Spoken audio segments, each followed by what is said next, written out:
Hi, hello, welcome back to another book related video here on my channel. Today we are doing my top 23 books of 2023. This honestly, as when I was coming up with the video idea, granted everybody I feel like has been doing this because it's a very easy video to do. When I was thinking about doing this video, I felt like because I've read, 50 books, my original goal was 25. This is going to be so easy to figure out my top 23 books. And I have to say, I was having such a hard time. There's 3 books in here that instead of grouping them together in one whole spot, they're more towards I think they're in the top 10. I had to do 1 book, 2 book, and then 3 book and take up 3 whole spots because I just did not have 23 books that I really wanted to share. If I went all 5 stars and then I started doing all 4 stars, some of the 4 stars, I was like, I don't really want to recommend these. I like them, but now looking back, because it's been pretty much almost a whole year since we read some of them, I was like, I don't really like them and I don't want to put them in this video. So also, as always, sorry about any potential construction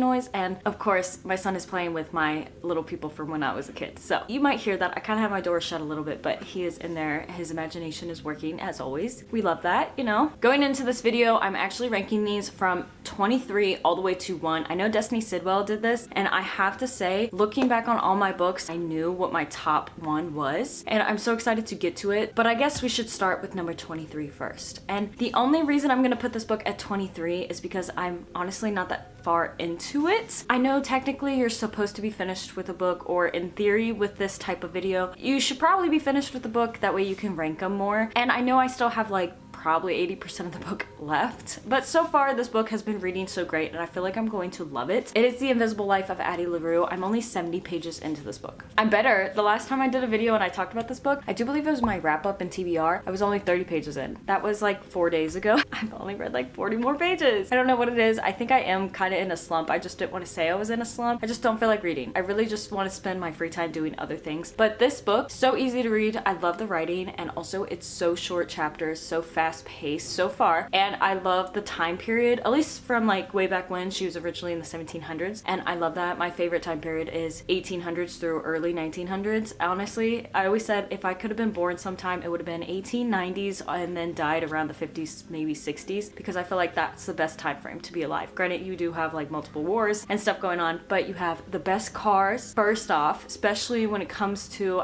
some great cars are in the 60s, 70s, and 80s, but I could have had mine and my husband's car brand new in 1955 potentially. And also the time period, the 1890s. I would have killed to be back then, except for potentially maybe being a female back then, but I would have been one of them rambunctious females that wore pants. I would have loved to live on my family farm back then, because the new addition to the old house is 1890s. But I feel like that's why I'm loving this book. It's 1, the time period, 2, how fast it's reading, 3, so far it's really intriguing. Also, ignore this, I thrifted this book and it's a little messed up. It was always messed up. But in theory, this book is about Addie LaRue, who sells her soul to the devil. Basically, she went praying to gods at night. You already know which person answered, and basically she sold her soul. I thought originally it was she wanted to live forever, or she wanted to be alone. She just wanted to be free and also do whatever she wanted to do, and she didn't know when.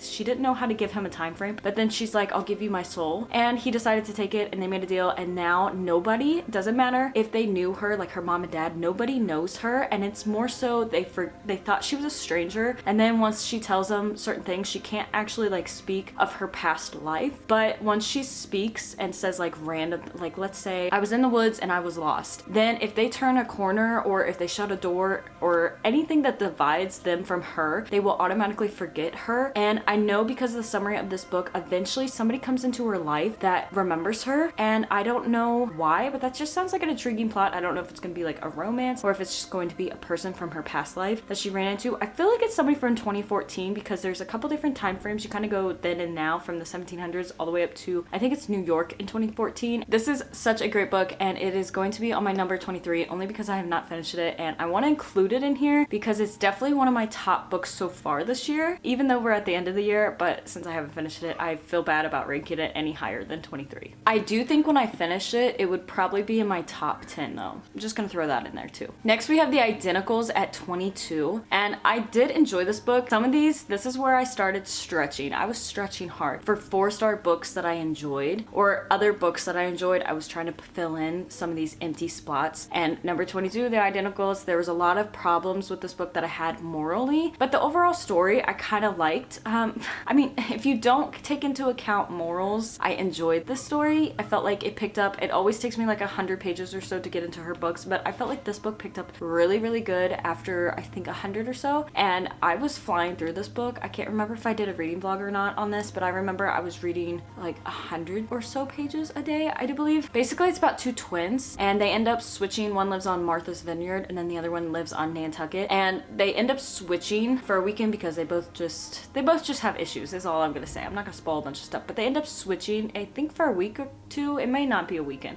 In reality, after they switch, the people who thought the one twin, since they are identical, they thought the one twin was one sister, is now a new sister.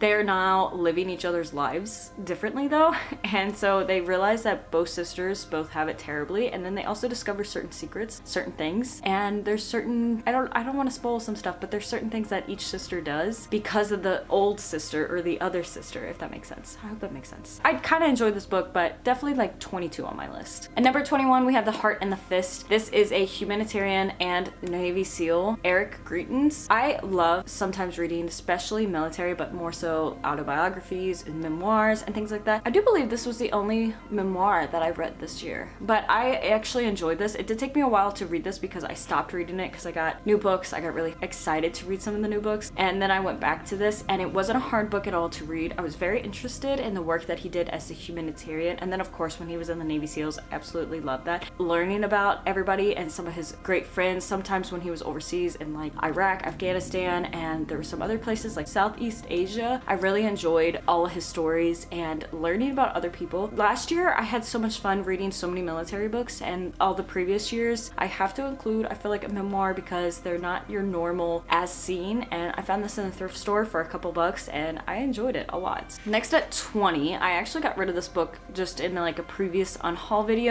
and it is Still House Lake. It is a thriller of, I do believe, a 6 or 8 book series. I did enjoy it a lot at the time, but I'm kind of to that point where I don't feel like going into that series. I loved the premise of the book at first. It was just a more unique book that I wasn't sure I've never heard of before. This wife ends up coming home after picking up her kids, and she finds out that her husband, who renovated the garage and made it into his workshop, actually was a serial killer or a murderer. These cops discovered because somebody ran into their house with a car. I can't remember if he was drunk or not, but basically they ran into the garage and they found this body, and they decided to try and take her to jail. And then when they cleared her innocence, she took the kids and moved away. Her husband, who was in prison, ended up finding out where she lived, and there was this whole plot. There was literally subplot of romance, but the subplot of romance was like not a normal subplot because there was a big giant twist that I did not see coming. I kind of suspected to a small percentage, but I didn't see it coming at all because I was like, maybe it's just me because I thought this was a thriller book. And I have to say, those little curveballs I loved so much. I definitely enjoyed the book, and I loved the overall feeling. Like having it in my hand, it just made the experience better for some reason. Like the texture of the book, how it was to read, just felt really good. I rated it, I do believe, 4 stars. It was very, very good. I just didn't feel like continuing the series because I do believe that the next couple books, or all of the books, pertain to her and her 2 kids and her husband trying to kill them, give or take, minus a few things. And I felt like the first book was really good because it also wrapped up and ended like it was a standalone. Then I had a childhood reread, and at number 19 we have Darkwood. I feel like this was such a great, because it is very YA, but it was such a great book, more so because I was reliving my memories. Basically, I read this book a lot when I was at my grandmother's house, my mother's mother. In 2020, her house actually burnt down. Besides the farm, I was over at her house more as a child than any other place, so her home was more my home than my actual home growing up. She used to be a smoker, and there was whiffs of her house in the book because it sat at her house for so long. And I remember I was binging this, and it was just taking me back to her house in my mom's old room, and I was just so much into this book. Even though it is YA, I feel like it's not as good of a book. It's just more so the memory, and I really enjoyed it as a kid. And then going back and rereading it, it was not bad at all. Basically, it's about this girl, Annie, and she ends up having to run away from home because her uncle, after her parents died, she moved in with her aunt and uncle, and her sister was killed years ago, and her uncle ended up selling her to pay for their farm, and she had to go, I think it was called The Drop, where they mine jewels as like kids and other adults, but most of most of the time they would be so cold and malnourished and everything like that that they would eventually die. And so other people who couldn't afford to live, they would sell their children or other people in their family to come out to the drop. She ends up escaping, and there are so many secrets and twists and turns at the end of this book that it's so good to hear. And also the premise between her two cats and her, and also her sister and certain wolves. They're basically big black wolves, but I think they called them Kinderstall. And I absolutely love this book as a kid, and rereading it, it was very good. It was as good as I remember, especially with bringing it back to my grandma's house. So, and number 18, we have my first true romance, unless you count Nicholas Sparks or Christian romance, I ever read before. We have The Unhoneymooners, and I know a lot of people, I feel like this is such an older book talk, booktube book that it's gonna be kind of like a blast from the past or more weird to put in the top 23. But besides the main character, what was her name, Olive? Because she annoyed me a lot. I have a very big problem with females a lot of the times, especially because I felt like she was overreacting and thinking too much into it, except for one part. But I could understand Ethan's point of view when he did what he did. I can understand it because he didn't want to believe stuff about his brother. But other than that, that's like a controversial topic, I guess, with this book. But other than that, I enjoyed Ethan a lot. I absolutely loved this book, especially being my first romance, because it wasn't too bad. Since I'd never read romance before, I'm glad it wasn't every page, you know, open door romance or whatever it's called, where it's like very heavy on everything. I'm very glad about that because I don't think I was prepared, because this little bit made me very embarrassed, even being by myself in my own home. So I don't know if I was really ready for anything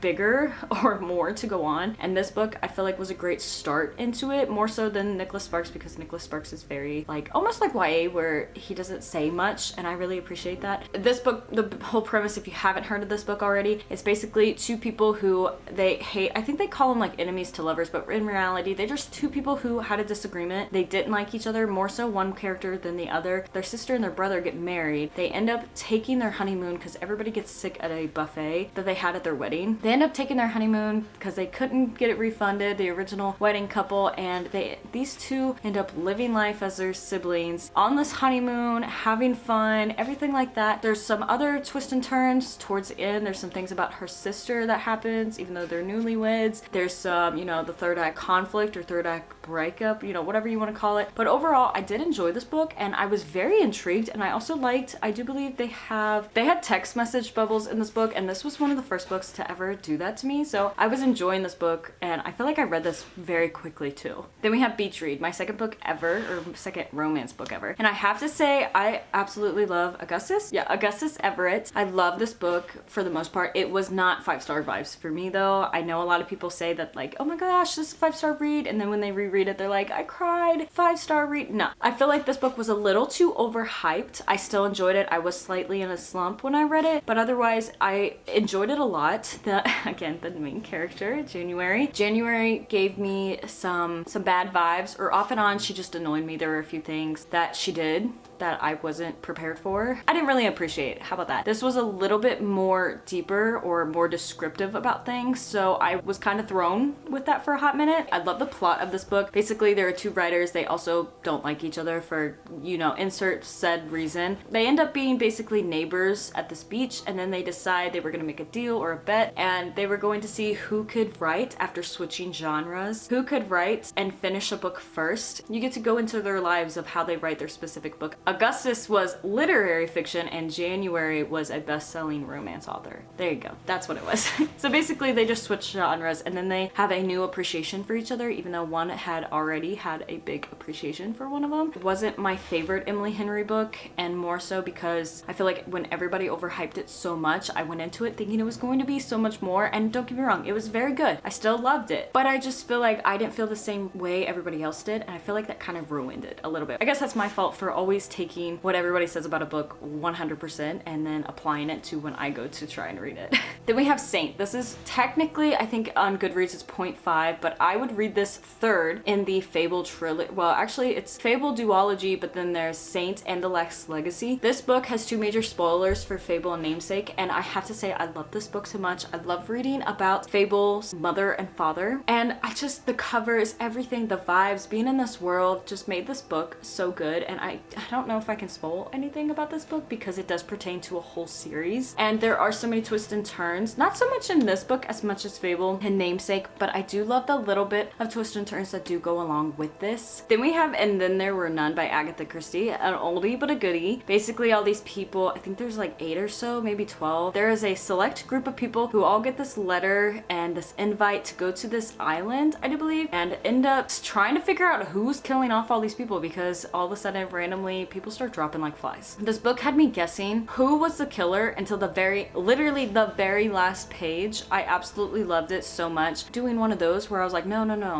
that's not right. And then I would switch it. And then at the very end of the book, I was like, dang it, I should have stuck with the same person that I originally went with. This book had me on the tips of my toes, and it's not very long. It's like 204 pages long, at least the copy that I have, which is from like the 60s, give or take. I think the new ones, they have really pretty editions at Barnes & Nobles. They like updated the whole covers and they're like full size now. If you're interested in Agatha Christie, I mean, her older books are so nice, but the new covers, get your hands on some of them. I'm also going to talk about Stephen King's Cell. This book was a very iffy book. Only at the end of the whole time reading this book, from I think page 6 or so, I was so intrigued, so ready to read this book. It was like 500 pages, I do believe. I think it was like 6 pages in, you turn around and this guy, there's a virus that breaks out because of cell phones, and this guy ends up ripping a dog's ear off like 6 pages in. That automatically intrigued me because I was like, what the heck is going on? And it was just a roller coaster of emotions. These people are trying to survive. It's like the zombie apocalypse, but it's not the zombie. And there is a movie listen, the movie, some of it is so backwards and like low budget, and also the ending of it, I feel like the movie tried to complete the ending because Stephen King decided to make this book where you basically choose your own ending. He just left abruptly, and I was like, no thank you. I didn't like that. That almost made me write this book down as a different star rating, but because of the feeling I had while I was reading it, the whole watching it as a movie and just being so entrapped into it and reading so many pages at once, I just felt like I should keep it my star rating because I did think back to this book for a while, a long couple months. There was a part of me that after I seen the movie, I was like, what? So the ending almost ruined it for me, but other than that, I absolutely love this book, and it also kept me on my toes and guessing, and I was trying to figure out how it would end. And then when you would meet people and then certain things would happen to certain people, everything about this book was very, very good. Here recently, I just read They Both Die at the End. Here lately, in like this past 6 months, I've been finding a lot of older, I guess I should say, Book Talk BookTube books. So I picked them up at thrift stores. I began to read them, even though people have read them years ago. I read this book on vacation. That's probably why I rated it so high. It kept me pretty entertained the whole time. If you have not heard about this book, the two strangers who, I mean, they both die at the end. They are dying. They end up signing up for like this chat room website or something for people who are dying. They find each other. Ironically, they become friends, and then they spend their last dying day living life. The events, the little trips that they went on, everything like that was so good. There's only one thing about this book that I did not like, and it's because they're two main male characters, and I wish they would have just stayed friends. It would have made more sense to stay friends, in my opinion. I mean,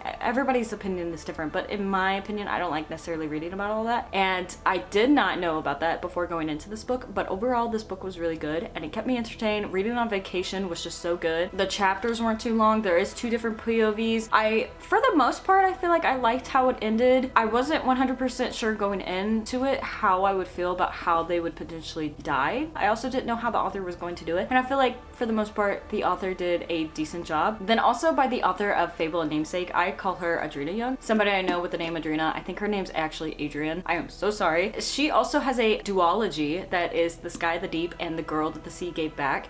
This book is more like a Viking Norse mythology, and I have to say, going into it, this was more of a standalone. The second book was a same world, a few of the same characters, but for the most part, it was not these main characters in here. The subplot of romance in this book, I love so much. I love her more like, they're kind of like fantasy. They're all YA, I do believe. Eileen and then Fiske, I just loved. I have to say I loved. I called them together. I feel like her books are so easy to call who is going to fall in love with who, but at the same time I was like, this would make the best thing ever. And the way that he was, there were some things about him, like he was a more like tough. They were both raised differently. They were both raised to fight in battles, and they were both on opposite sides of the battlefield, but then they have to come together. And I don't want to spoil everything that happens, but basically she somehow ends up on his side or on his territory because of something that happens in her life, and somebody she knows, and the way that he just goes about and can like potentially like kill for her. She does a such great job at building worlds, in my opinion, and every time I read her books, I just fall right into her books for the most part. Then we had the Hotel Nantucket. This was the first Ellen Hildebrand book I've read and also found of hers. This is what started my Ellen Hildebrand because it was being so hyped up on Book Talk and BookTube at the time. The different POVs, the different things that was happening to so many different characters. There was this hotel that originally had a fire, and you kind of learn a little bit more. It's kind of haunted now by this ghost named Grace, I do believe. This guy bought this hotel, trying to renovate it and make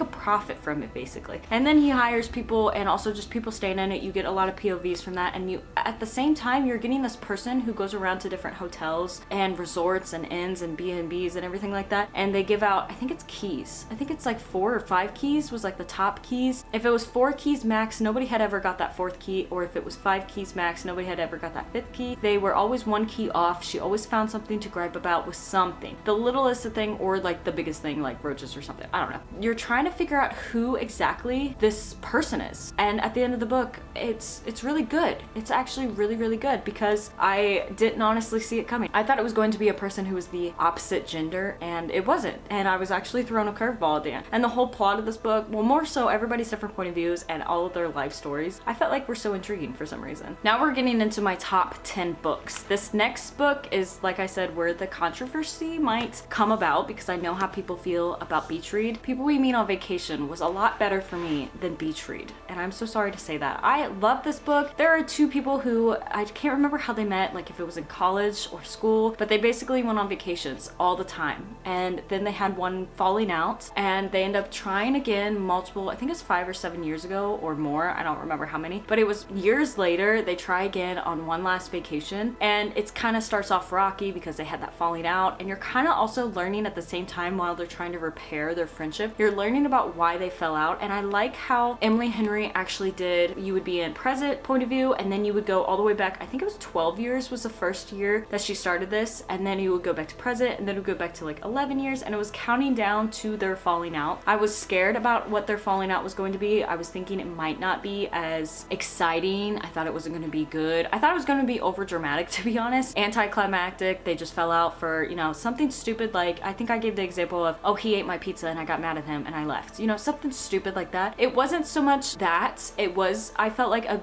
pretty decent falling out, but at the same time I feel like it was also kind of dumb at the same time. Like a small percentage of me felt like it was stupid, because if I was in that situation, well, I wouldn't be in that situation, but if for some reason that were to happen to me, I don't think I would have a falling out because of that. I feel like that was just kind of stupid, but at the same time I could see where some people might have a falling out because of that, so it makes sense. It's not something so small that it made me upset, like why would you even write this? But I feel like the plot of this whole book was more entertaining to me for some reason than beach read. I also was not in a slump, and also they're both the same rating, but I just felt like this book just moved or glided more. I don't know if I was more interested in it, or I was just really reading all these chapters and loving it. And also the main character, Alex, well, the male main character, Alex, the main female is Poppy, but I didn't have really a problem with her as much as the other, like on Honeymooners and Beach Read, where I just did not like the female characters. I feel like she was a lot better. She had her moments, but I feel like she also grew a lot in the book, and I appreciated that. And Alex, I loved him. Honestly, in all the books that I've ever read, he is the closest to my husband, or at least he was the closest to my husband, because he would sit there and he would ask permission about certain things. There's that. I think that's also why I like this book so much. And the whole plot and finding out the ending,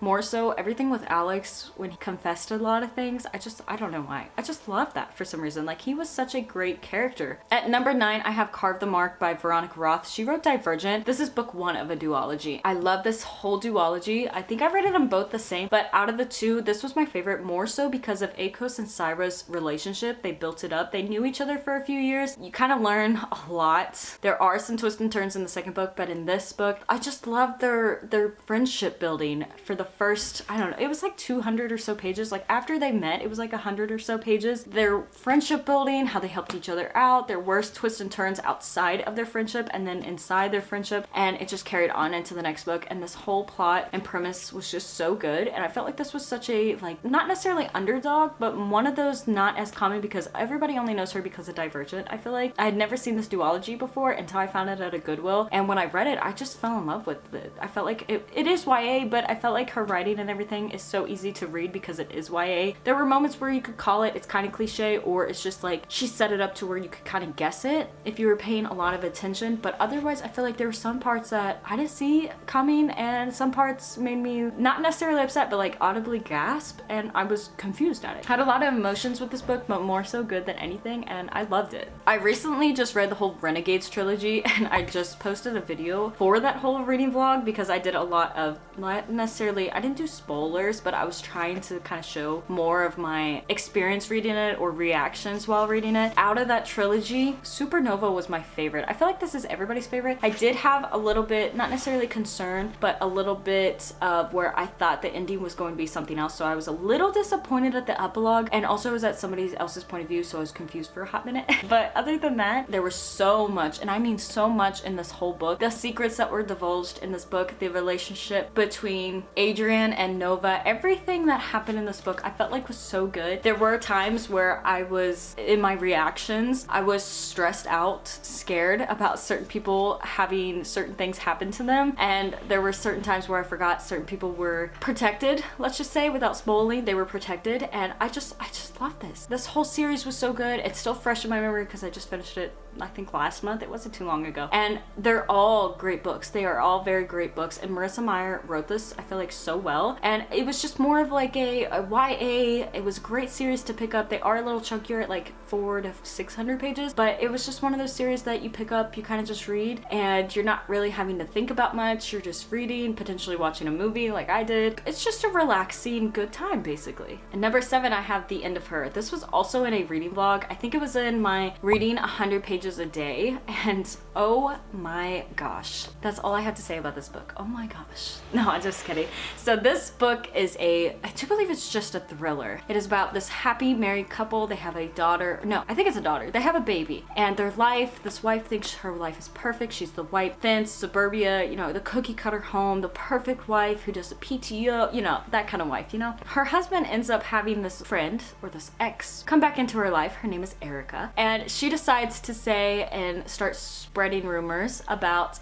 how his first wife ended up getting carbon monoxide poisoning while sitting in their car when she was pregnant. The husband was digging out the car from snow, but the tailpipe had snow inside, so she ended up getting carbon monoxide and she ended up dying. And so Erica comes back into his life. She finds him and she's like, hey, by the way, your husband, he killed his ex-wife, or at least his past wife that died. This whole drama, I'm just gonna call it that. This whole drama of this mom freaking out, thinking, you know, at first she's like, you're such a liar, Erica, you know, blah, blah, blah. And then she gets the thoughts of, what if she's telling the truth? So you get this whole book where you're just reading it, you're loving it. Like for me, I was so intrigued. There were times where I was trying to read this at like 2 a.m. I was crying because I was so tired, but there was like a court case and I wanted to know what would happen. There's so much stuff happening. The end of it, the twists and turns of this book, the twists and turns of this book, the very last, the wife, there's so much about this book, for whatever reason, I just loved, and I threw me curveballs. Like I was thinking what was going to happen, and that stuff came true.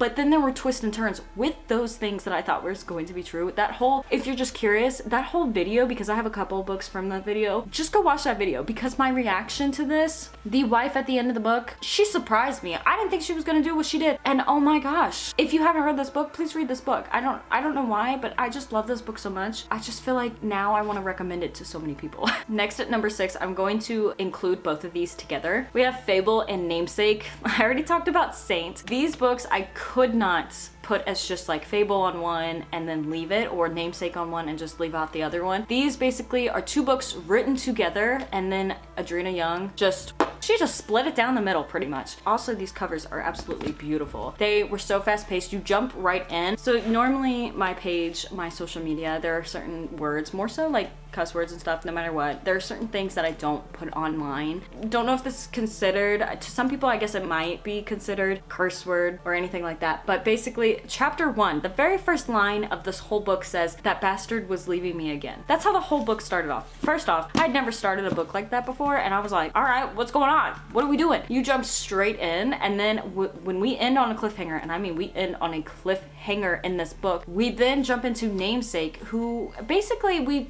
it's like like she wrote a book and split it down the middle. I love Fable so much, and I love the other main character. I'm gonna say the other main character. I don't want to spoil who it is. Basically, just know that this is more like kind of like a pirate. They're on ships and stuff. Just the things, the accomplishments, the whole plot of what she's trying to do, the island, the world building, everything like that. I was just so intrigued the whole time. I loved it. Both of these were 5 stars. I could not talk about one without talking about the other because I felt like honestly this was just one big giant story. If you haven't heard about this series, which I feel like it's impossible, but if you haven't read it, go pick it up. Next we have books 5, 4, and 3. Originally I had these grouped together in just one whole thing, and I'm so sorry I'm doing this way. Like I said, I was stretching to find books. I was having a very hard time coming up with 23 books. So we're gonna talk about 3 different books that are in 3 different spots. So all the way from 5 to 3 or 3 to 5. We have my 5 stars of the Harry Potter series. We have The Order of the Phoenix, The Half-Blood Prince, and The Deathly Hallows. Don't care if the series is YA. The older you get, or the older Harry gets, the newer books technically, but the later in the series books, they're not necessarily YA. They still are, but they're a little bit older. These books were so good. Everybody talks about how good The Order of the Phoenix is, and let me just tell you, this isn't necessarily a spoiler, but if you've watched the movies, you know how Dolores Umbridge is. If you thought she was bad in the movies,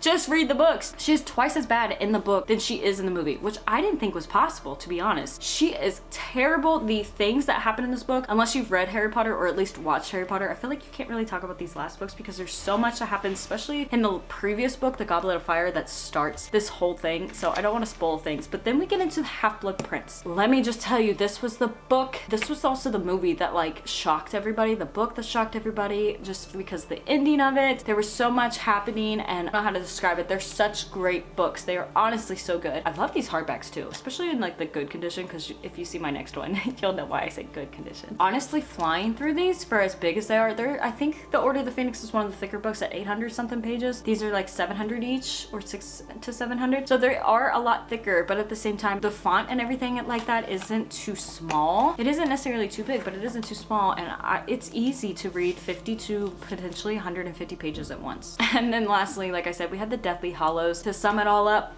absolutely great. All the things that happened, the redeeming, the characters' redemption, and some of them ending, I feel like everything about this book was so great. A little bit different than the movies, but honestly, the movies, the whole franchise of books and movies were so similar compared to other movie adaptations, and I felt like they did such a great job. The movies will always be iconic, forever be iconic, I do believe. I can't say enough about this whole series. If you haven't read Harry Potter, please do. They will take time to read, but please read them. They are so great. They are YA, but honestly, they get so much better. The first couple are a little, like the first 2 are like really YA, but then The Prisoner of Azkaban, to me, is the turning point. And then of course, The Goblet of Fire is 100% the turning point, if not The Prisoner of Azkaban. So definitely try reading all these books. All right, now we get into our top 2 books. I know there's a lot of controversy with this author. I feel like more so it's here lately. Talking about Colleen Hoover. I read Verity. I was on vacation. This book is the only book I've ever read from her, but this book, I don't know what was in this book. I read like 200 pages while on vacation. The font size of this book is huge, in my opinion.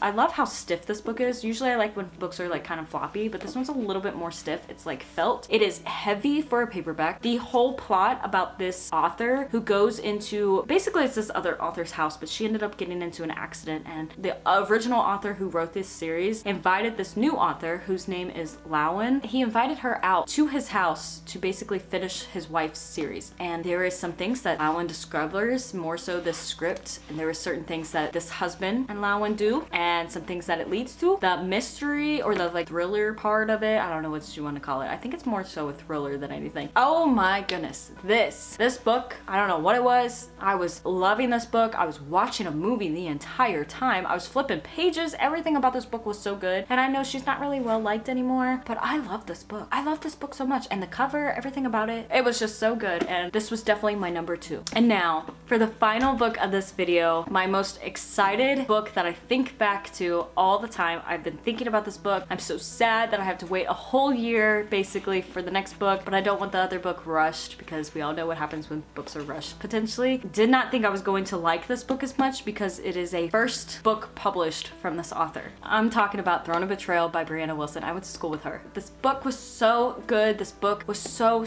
good, and I left off on a cliffhanger, but it it wasn't the normal. She basically summed up this book. She ended this book so good. And then all of a sudden she's like, oh, by the way, let me do this epilogue. Let me do this epilogue, okay? Let me just do 2 months later. And let me just throw in this cliffhanger to set up for the next book. When I tell you that I could not put this book down, even though I had to work on my truck, I mean it. I could not put this book down. I was so sad to leave this book, and then I had to go back to the book, and I was so happy. This was also in my reading 100 pages a day video. Did not think she was gonna write this well. I mean, it's her first book published. Usually I feel like you have to publish books in order, at least write more and write more. Usually it's when you publish and you get feedback, constructive criticism, is when you start writing really good. You can start off writing good, but I feel like you just get better. I don't think I've read a book this good that kept me so entertained. And I'm not just saying that because I know her. I'm literally meaning this. I was just so much into this world. She did a great job at building it. The main character, Adelaide, oh my goodness. The stupid thing she did when she went to Mayor, I can't. I honestly, I was so upset. I was so stressed for a hot second until we got, I don't want to spoil who, until we get a certain person, her basically friend that she left with to go to his land. When he came and saved her, y'all, I don't think I've ever had a romance fantasy book that I enjoyed this much. This makes me want to divulge more into, more so like the romantasy, I think it's called, where it's fantasy romance, not like a subplot of romance, but actually in their mix, or just romance in general. This is the book that started it because I was like, this is good. This has me longing to meet this character, and yet he's not necessarily the most morally perfect character, but the certain things that he does, I really hope my opinions on him don't change. I'm very scared for the next book, don't get me wrong. After they got married, Adelaide and this guy, the things he did like that night, like right after they got married, the things he did because he knew that she felt kind of insecure about people watching, everything like that, I love that. I don't know why, but that was just the best thing to me, when he made people leave so she didn't feel uncomfortable, and then it was just the two of them. That was the best. Their like friendship building, they hated each other, well, more so she hated him. That whole like, they're bickering, they don't like each other, and then all of a sudden they start to come together. I've never read a book this good. I don't know what was in this book, but I love this book so much. I'm so excited to get my hands on the second one. Also, this book, if you're curious, is on Amazon. I will link it below. I will link it also on Goodreads below. There's so much when you go into this book. The epilogue, no, the prologue, I said epilogue too in my 100 pages video, but the prologue, page like 16, somebody ends up dying, and this creates like a war between two different kingdoms in page 16. And then we hop on and we keep going through, and it's like, there's so many twists and turns. There's so many things that happen in this book that just, I don't know. I just don't know. And also, the next book is called Thrones of Wings and Ash. I don't know what to say. I feel like I'm talking too much about this book. Please, please, please go read this book. I know like everybody's opinions are different. Somebody could literally hate this book, but I'm telling you, for it being her first book, I feel like it's so